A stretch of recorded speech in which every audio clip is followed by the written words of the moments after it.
आले.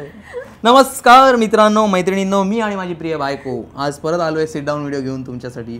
आणि या व्हिडिओत काय असणार आहे सांग बायको. सो या व्हिडिओमध्ये आम्ही डिसाईड केलंय की आम्हाला एक्सपोज करायचं. सो दिस साधे प्रश्न आहेत माझे.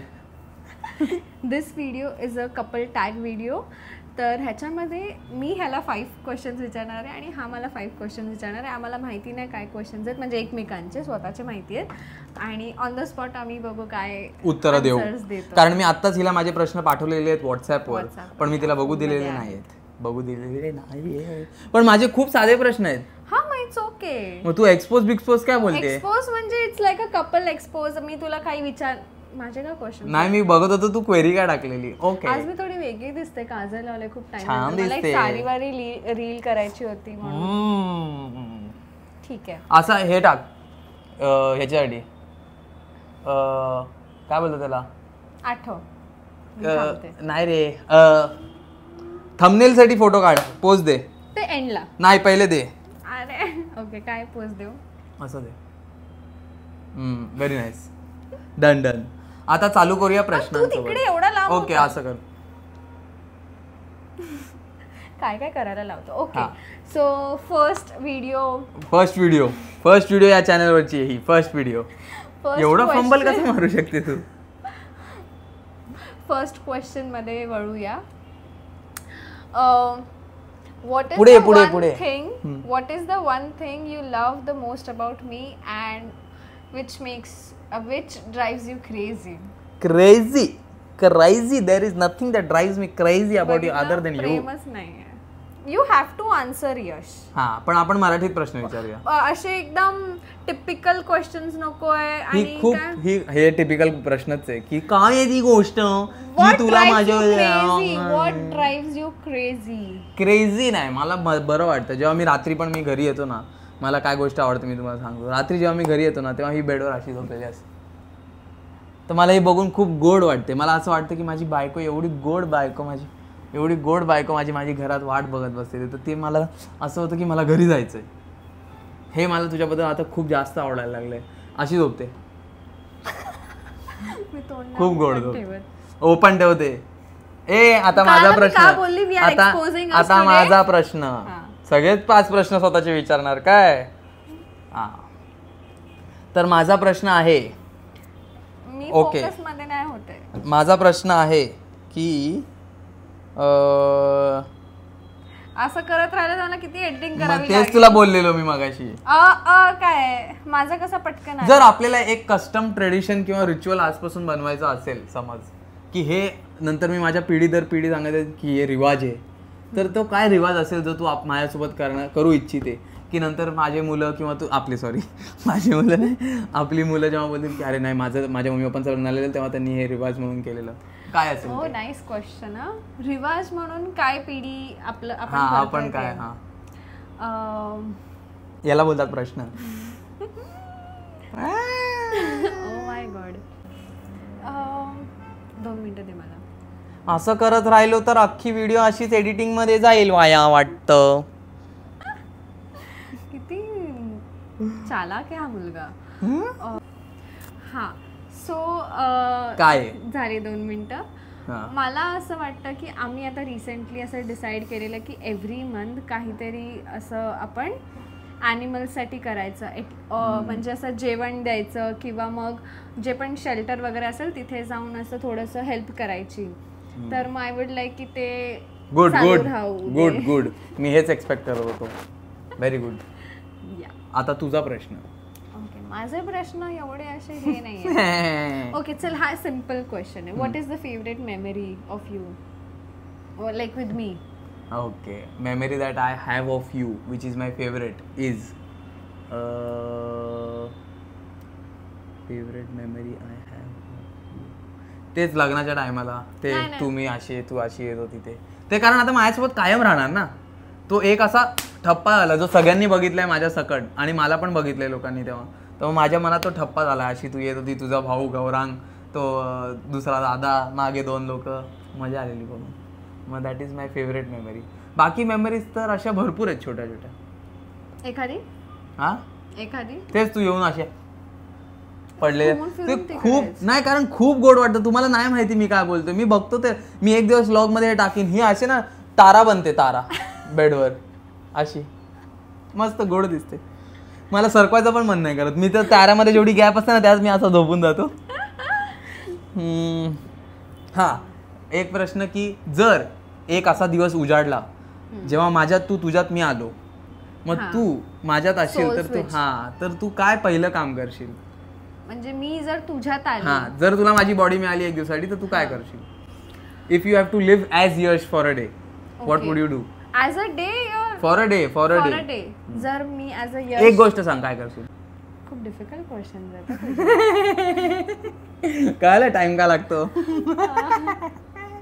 तर जर मी यश म्हणून जगली तर फर्स्ट थिंग मी शिवानीला बघेन. हो की दुसऱ्यांना ती कशी दिसते. दुसऱ्यांना ती कशी दिसते. Nice nice, very good very good. मी पण तेच करतो उठल्यावर. पण तू नसते, तू ऑफिसला गेलेली असते. नाही पण छान आन्सर बाजू नाही. Good good answer. पुढे ये ना थोडी. अशी कोणती गोष्ट आहे माझी ज्याने तुला अप्रिशिएटेड फील होतं? तू खूप कॉम्पिटेटिव्ह आहे आणि तू खूप डायरेक्ट आन्सर देतो. मी विचार पण नाही केला. तू खूप कॉम्पिटेटिव्ह आहे, तू खूप इंडिपेंडेंट आहे आणि तू सगळं स्वतःहून करतेस आणि तुला आवडतं ते स्वतःहून. तुला काय अप्रिशिएट की माझी बायको एवढी म्हणजे काय बोलतात त्याला, खूप कॉम्पिटेटिव्ह आहे. म्हणजे खूप खूप कॉम्पिटेटिव्ह आहे. म्हणजे काही जरी केलं तर हा मी करीन ना, हा मी करते ना, असं वाला तुझा ॲटिट्यूड आहे की हा आपण करून टाकूया. पण मला एक गोष्ट आवडत पण नाही की इरिटेट करते मग मला त्यात ती. एक माणूस एवढा बस बस मला आवडतं सांगितलेलं आहे. आता परत ते न आवडण्यामध्ये घालवू नकोस. पण खूप छान ॲटिट्यूड आहे तिचा. I love the attitude. I love how she looks. I love how her attitude is. आता माझा प्रश्न आहे. घाबर थोडीशी. याचा प्रश्न जाम कठीण आहे. जर आपल्या दोघांच्या रिलेशनशिपवर एक थीम सॉन्ग बनवायचा असेल तर ते कुठलं थीम सॉन्ग तुझ्या डोक्यात येतंय आतापर्यंत बघितलेलं किंवा आठवलेलं, सुचलेलं? थीम सॉन्ग ते कोणतं माहिती आहे का? रमाया वास्तव्यामध्ये ते वास्तव्य नाही येते. रमैया वास्तव बोल, समजू दे त्यांना. रमैया वास्तव्या, रमैया वास्तव्य. सांग. इकडे बघ हे दोन. रमैया वास्तव्या. रमैया वास्तव्या मध्ये ते मूवी, त्या मूवी मध्ये ते एक सॉन्ग आहे ना रोमॅन्टिक. नाईस यार ब्रो. मला तर मूवी याचे आन्सर जाम भारी आहेत यार माझ्या प्रश्नांचे. व्हेरी गुड यार. मी लॉक करतोय पण सॉरी. काय माझं काम वाढवण्याच्या रक्तात आहे. माझ्या रक्तात. सो मला हे सांग, फ्युचर मध्ये जेव्हा आपला बेबी असेल, तुला माझी सगळ्या क्वालिटी मधनं एकच क्वालिटी तुला चूज करायची की त्यात आली नाही पाहिजे, आणि काय आली पाहिजे? फक्त एकच. ओव्हर प्रॅक्टिकल वागणं नाही आली पाहिजे. आणि काय आली पाहिजे? बाकी सगळं चालेल की बाबा नाही, सगळं एकच. दॅट इज द आली काय पाहिजे आणि नाही काय आली पाहिजे. ओव्हर प्रॅक्टिकल नेचर नाही आला पाहिजे तुझा. त्याच्यानंतर दुसरी की मी जे पण करेल ते एकदम व्यवस्थित करेल. मला माझा बेस्ट द्यायचंय, भले त्यांनी मला 100 रुपये दिले प्रमोशनसाठी. खरं ही गोष्ट चांगली आहे तुझी, मला आवडते की मला द्यायचं तर मला बेस्टच द्यायचं. मी ट्राय करेन की मी बेस्ट. पण हे तू मगाशी बोललास कॉम्पिटिटिव्ह, पण ते मला आवडतं तुझं. तर मग मी काय करू? तुझा नेचरच तेवढा चांगला. रिपिटेटिव्ह नाही, काहीतरी वेगळं सांग. त्यांना पण आवडलं पाहिजे. तुझ्यासारखी सुंदर नाही, क्वालिटी, नेचर, बिहेवियर वाईज. गोडपणा तुझा ते पण झालंय मला भरपूर. अरे मग सगळंच झालंय. आता त्यांना माहितीये मी किती शुगर कोटेड आहे पूर्ण. आता दुसरं काहीतरी सांग, एखादा वेगळं ज्यांना माहिती नाहीये, जे मला माहिती नाही तुला हवंय आपल्या बेबी मध्ये याला. लहान जेव्हा असेल ना तेव्हा हिच्यासारखी रडली पाहिजे सारखी. ही रडते पण खूप. ही खूप रडते. इकडे बघ. तुम्हाला वाटतं? हो मला तेच कळत नाही. ही एवढी कॉम्पिटेटिव्ह पण आहे, ही एवढी इंडिपेंडेंट पण आहे, ही सगळं करते आणि ही मध्ये अशी पण होती. दाखव चेहरा, दाखव करून. करून दाखव ना. तशी माझी लहान गोंडस मुलगी अशी असेल तर मला खूप आवडेल. मुलगा असेल तर तो पण असं रडू शकतो का नाही रडू शकत? लहान आहे तो, लहान आहे, मोठा आल्यावर पण रडू शकतो. हे घे तुझे क्वेश्चन्स. लास्ट आहे ना माझा? नाही बघू ना, कंटिन्यू करू ना, जेवढे क्वेश्चन्स आहेत संपतायत. सॉरी.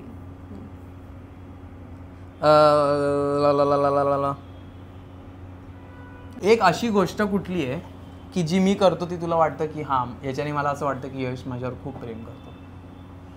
ही गोष्ट एक बघून मला असं वाटतं की यश माझ्यावर खूप प्रेम करतो. गोष्ट वाटायची की अख्ख्या जगाला कळत असेल तर एवढ्या वेळेला तुला काय कळत? त्यांना कळत तारीफ. तर मी तुला तसं येड्या बावळट पण बोलतो. कशावरनं मी सांगते, मी कितीही इरिटेटेड असेन, रागात असेन किंवा किती पण असं बोलतात ना वाईट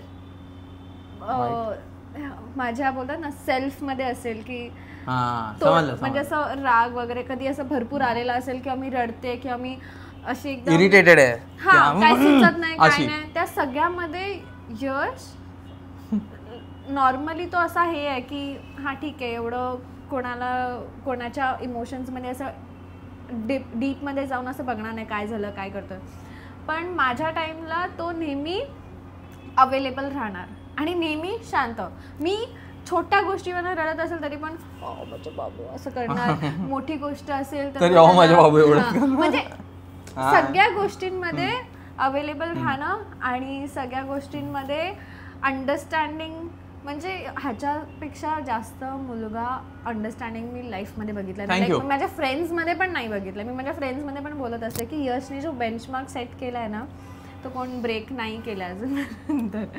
सो अंडरस्टँडिंग आणि केअरिंग हा थोडा कमी आहे, पण ते पण चांगल्या वेमध्ये की तू कर, तुला नाही समजलं लागलं तर ठीक आहे, एवढं काय लागलं.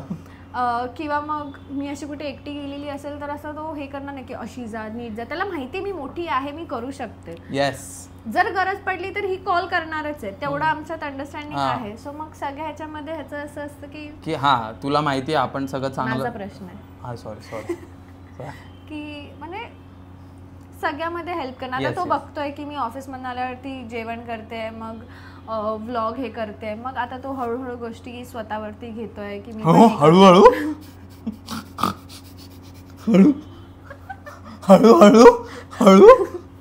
म्हणजे आता समजा मी काही किचनमध्ये करत असेल तर तो स्वतःहून घर आवरायला घेणार, स्वतःहून झाडांना पाणी घालणार. आता त्याला तो मला आधीच बोललेला की मला झाडांची रिस्पॉन्सिबिलिटी नको आहे, पण त्याला माहिती आहे की मला आवडतं म्हणून त्यांनी घेतली आणि तो आता माझ्यावर जास्त केअर करतो.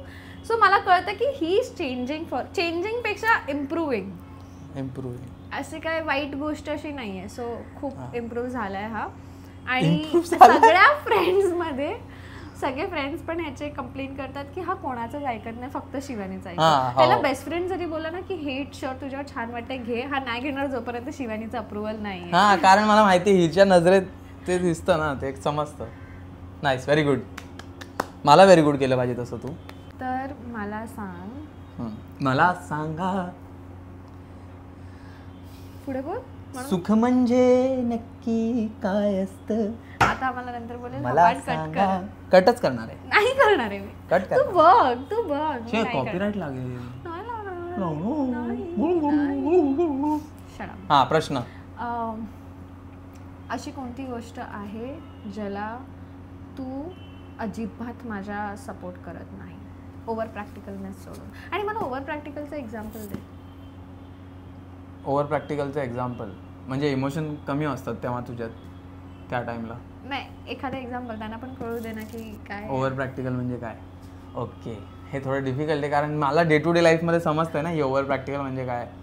की हां आता एखादी गोष्ट समजा मला कधी खटकलं की मला राग आलाय, हां ठीक आहे ना मी अशी करते एवढी वाईट दाखवतोस. ओव्हर प्रॅक्टिकल मी बोलू शकतो. मला माहिती आहे हिचं नेचर ओव्हर प्रॅक्टिकल आहे कारण मी राहतोय दररोज.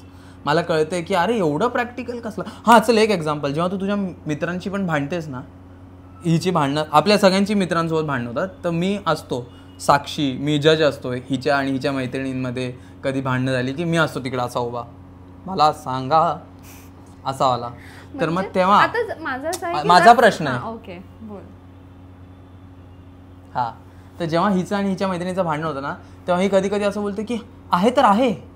जर तिने चूक केली असेल समोर आणि मी तिला बोलतो अरे ठीक आहे चूक केली आहे मान्य आहे, एवढं लगेच बंदूक घेऊन मागे लागण्याची गरज नाही, तर मी अशीच आहे, हेच बरोबर आहे.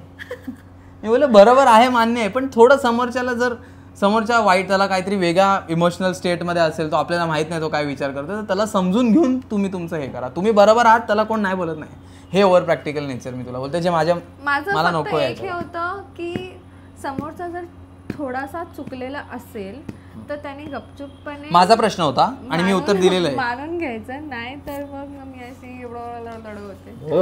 ओके नेक्स्ट क्वेश्चन तुला माझा, हा फक्त एक्झाम्पल विचारला, प्रश्न नव्हता. नेक्स्ट क्वेश्चन, तुला काय वाटतं लोकांना आपल्याबद्दलचा सर्वात मोठा मिसकन्सेप्शन काय आहे अबाउट रिलेशनशिप अँड मी? की आमची कधीच भांडणं होत नाहीत, सगळ्यांमध्ये होतात. हे झालाय प्रश्न आधी आपल्या अझम्पशन्स मध्ये. दुसरं पण हेच नाही मिसकन्सेप्शन तुला आठवावं लागेल.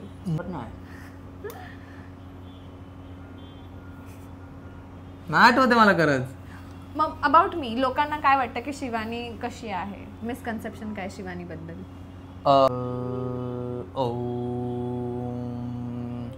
मिसकन्सेप्ट ते एक मला 2-3च माहिती होते. एक होतं की लोकांना वाटतं ही गोल्ड डिगर आहे, कारण मी आधी खूप विचित्र दिसायचो, तो लोकांना वाटायचं एवढं माझं त्यांना कळत नाही. जेव्हा ते तुला गोल्ड डिगर बोलतात तेव्हा माझा अपमान किती होत होता तेव्हा. मलाही तेव्हा पण सांगायची, माझे मित्र म्हणतात की मी गोल्ड डिगर आहे, म्हणजे मित्र नाही लोक म्हणतात की मी गोल्ड डिगर आहे, पोस्टवर कमेंट करतात की मी गोल्ड, पण मी बोललो अरे यार मेरा काय को यार, गोल्ड डिगर म्हणजे माझं काय, बाकी माझ्यात प्लस पॉईंट काहीच नाही काय. हां, तर तो एक मला वाटतं मिसकन्सेप्शन. दुसरा की आमच्यात भांडणं खूप होतात, ते असं लोकांना वाटायचं, भांडणं नाही होत असं लोकांना वाटायचं की हे भांडतच नाहीत कधी, हे बापरे किती हो असं नसतं, आमची पण भांडणं होतात. माझ्याबद्दल मिसकन्सेप्शन अजून सांगितलेलं नाहीये. हां, मिसकन्सेप्शन तुझा प्रश्न आहे, तुला सांगावं लागेल माझ्याबद्दलचं मिसकन्सेप्शन. रिलेशनशिपचं तर गोल्ड डिगर सगळं झालेलं आहे, मिसकन्सेप्शन बोल माझ्याबद्दल. थोडी पुढे आहे कारण तू ब्लर होशील. मिसकन्सेप्शन एक असू शकतं जे तुझ्या मित्रांना असतं तुझ्याबद्दल. आता मला माहित नाही ऑडियन्सला नसेल, पण तुझ्या मित्रांना कधी कधी तुझ्याबद्दल असतं.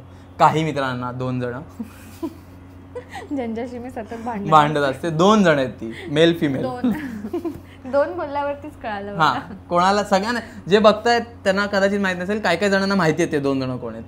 तर कधी कधी असं त्यांना वाटू शकतं की अरे शिवानीच्या जिभेला हाडच नाहीये, शिवानीमध्ये इमोशनच नाहीये. जे मी तुम्हाला मगाशी प्रॅक्टिकल नसतं बोललो ना, हिच्या तशा वागण्यावरनं त्यांना असं वाटू शकतं की हिच्यात इमोशन्सच नाही आहेत. पण त्यांना ते चुकीचं वाटतं, त्यांना माहिती पण आहेत, पण त्यांना कधी कधी असं होतं ना की अरे कान के नीचे मारो तो इसको दो, अपने को बोलना पडेगा की यार इसको कुछ होतं नाही. हिच्यात इमोशन्स आहेत, ही फक्त कधी कधी बोलताना असं सोडून देते कारण तिचा स्वभाव तसा आहे की मी बरोबर आहे, हे गोष्ट बरोबर आहे, तर मी का बॅकफूट घेऊ, तो वाला सीन आहे. हे मिसकन्सेप्शन आहे त्या 2 लोकांचं. आणि कोणाचं असेल तर तुम्हाला पण मी सांगून ठेवतो, हिच्यात इमोशन्स आहेत. प्रॅक्टिकलचं मी जे बोलतो ते फक्त छोट्या पिरियडसाठी, कधी कधी झालं. आता कळालं लोकांना मी इमोशनलेस आहे. ठीक आहे, मला प्रॉब्लेम नाही. चल तुझा प्रश्न, लास्ट क्वेश्चन आहे हा. माझा कसं काय आलं परत? हो मग शेवटचा प्रश्न. हा चल माझा एक सुचलाय.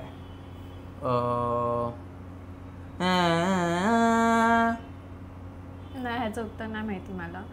नाही माहित? मग हारलीस, डिक्लेअर कर हारलीस. हां, तर एक समज आपल्याला असं काय तुझ्या मनात की मला यश सोबत हे करायचंच आहे, अशी एक कोणती गोष्ट आहे की मला ही यश सोबत करायची? पॅराग्लायडिंग. हां, ते असं हे सोबत कसं करणार? तुझ्या सोबत नाही, सोबत करता येतं आता. हो करता येतं. कसं सोबत करणार? करता येतं. हिने मला एकदा ना जबरदस्ती त्या रोलर कोस्टर मध्ये बसवलेलं. माहिती आहे ना, लास्ट व्हिडिओ मध्ये बोललो आपण पॅराग्लायडिंग करायची. तुम्हाला मी हिचं रडण्याचं सांगितलं का? काय जे मी तुम्हाला रडण्याचं उत्तर दिलेलं की ही रडली कशी होती? कशात? तुम्हाला असं आठवतच असेल की आत्ताच्या पहिल्या याच्या आधी किंवा याच्या नंतरच्या ब्लॉगमध्ये आम्ही टाकलेलं असावं की हिचं कपाट किती हे, कपाटात असा ढीगभर सामान जो पडलेला आहे. तर एके दिवशी सांग ना स्टोरी. हा, ह्याच्यानंतर म्हणजे आम्ही त्या व्हिडिओ जर तुम्हाला ती स्टोरी ऐकायची आहे, जर ती तुम्हाला स्टोरी ऐकायची तर कदाचित त्याच्या आधीच्या ब्लॉगमध्ये किंवा नंतरच्या. जर नसेल बघितली तर आधी जाऊन बघा, आणि तरी तेव्हा नसेल टाकली तर नंतर जाऊन. आता आम्ही कपडे लावायला घेऊ. तर संध्याकाळ झालेली आहे, आता बत्ती करू आणि कपडे लावू. झालेले आहेत ना प्रश्न तुझे? मला वाटतंय हो आम्ही आय थिंक 5 पेक्षा वरतीच गेलोय. तर एक अजून एक प्रश्न विचारू की तू एवढी बावळट कशी? अजून एक चला मग झालं. हा व्हिडिओ क्लोज कर. नेहमी मी करते क्लोज. व्हिडिओ आपण आता बंद करूया. अशीच आमचा व्हिडिओ बघत राहा. हा आमचा होता सिट डाऊन व्हिडिओ आणि आम्ही आता सिट डाऊन व्हिडिओ आणि आम्ही असेच आता व्लॉग्स पण चालू केलेले आहेत. आम्ही व्लॉग आमचे टाकायला लागलो. दररोज उठतो सकाळी मध्ये आम्ही आमचे व्लॉग्स बनवतो. तर तुम्ही आमचे व्लॉग्स पण बघा. सांगा आमचे व्लॉग्स कसे वाटतात. कारण कमी कॉन्टेंट आहे, एवढं काय कॉन्टेंट नाही. ही जाते ऑफिसला तर ऑफिसमध्ये तर शूट करू शकत नाही. तर घरचे आमचे थोडे, ऑफिसमध्ये जाण्याच्या आधीचे थोडे आणि आल्यावरचे थोडे. तर ते जर तुम्हाला आवडत असेल आणि त्याच्यात तुम्हाला काय नवीन बघायचं असेल तर आम्हाला नक्की सांगा, नक्की कळवा. आम्ही ते आणू तुम्हाला तुमच्यासाठी या व्हिडिओमध्ये. कारण आम्हाला हवं आहे तुम्ही आमचे व्हिडिओ बघावे. आम्ही सेल्फिश आहोत थोडेसे त्या बाबतीत. तर प्लीज आम्हाला असंच प्रेम करत राहा. नमस्कार. भेटूया परत संवाददाता यश मठाधिकारी आणि शिवानी मठाधिकारी सोबत. Cameraman only camera boy.